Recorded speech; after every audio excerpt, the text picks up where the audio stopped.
Gordon was resting in the siding. Sometimes he thought, it's really tiring to be such a large and splendid engine. One does have to keep up appearances so. Beep, beep, beep, beep. Hello, lazy bones, whistled Henry. What cheek, spluttered Gordon. That Henry is too big for his wheels. Fancy speaking to me like that. Me, who has never had an accident.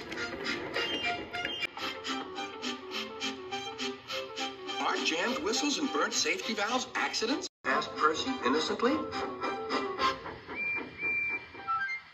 No, indeed. High spirits might happen to any engine. But to come off the rails like Henry did, well, I ask you, is that right? Is it decent? Then it was Henry's turn to take the express.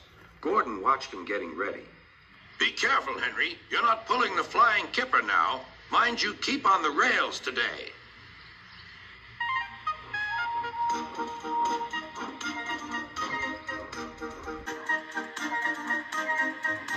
Henry went off in a huff, and Gordon yawned and went to sleep. But not for long. Wake up, Gordon, said his driver. A special train's coming and we're to pull it. Is it coaches or freight cars? Cars, said his driver. Cars, said Gordon.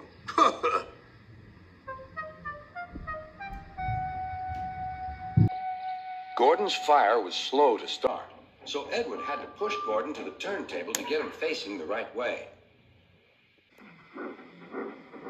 I won't go. I won't go, grumbled Gordon.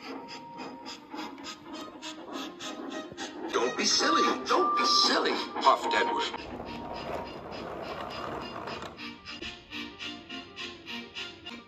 At last, Gordon was on the turntable. The movement had shaken his fire. It was now burning nicely and making steam. Gordon was cross and didn't care what he did. He waited till the table was halfway round. I'll show them, he hissed. He moved slowly forward to jam the table, but he couldn't stop himself and slithered into a ditch. Whoosh, he hissed. Get me out! Get me out! Not a hope, said his driver and fireman. You're stuck, you silly great engine. Don't you understand that? They telephoned Sir Topham Hatt. So Gordon didn't want to take the special train and ran into a ditch? What's that you say? The special's waiting? Tell Edward to take it, please. And Gordon, leave him where he is. We'll get him out later. On the other side of the ditch, some little boys were chattering. Oh, doesn't he look silly? They'll never get him out. They began to sing. Silly old Gordon fell in a ditch, fell in a ditch, fell in a ditch. Silly old Gordon fell in a ditch, all on a Monday morning. Gordon lay in the ditch all day. Oh dear, he thought, I shall never get out. But that evening they lifted Gordon and made a road of sleepers under his wheels to keep him from the mud.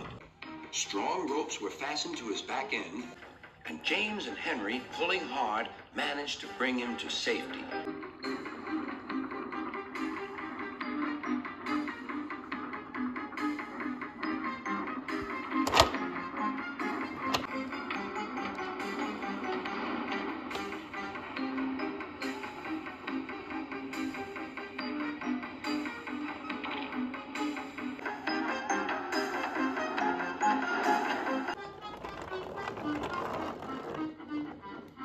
Late that night, Gordon crawled home, a sadder and wiser engine.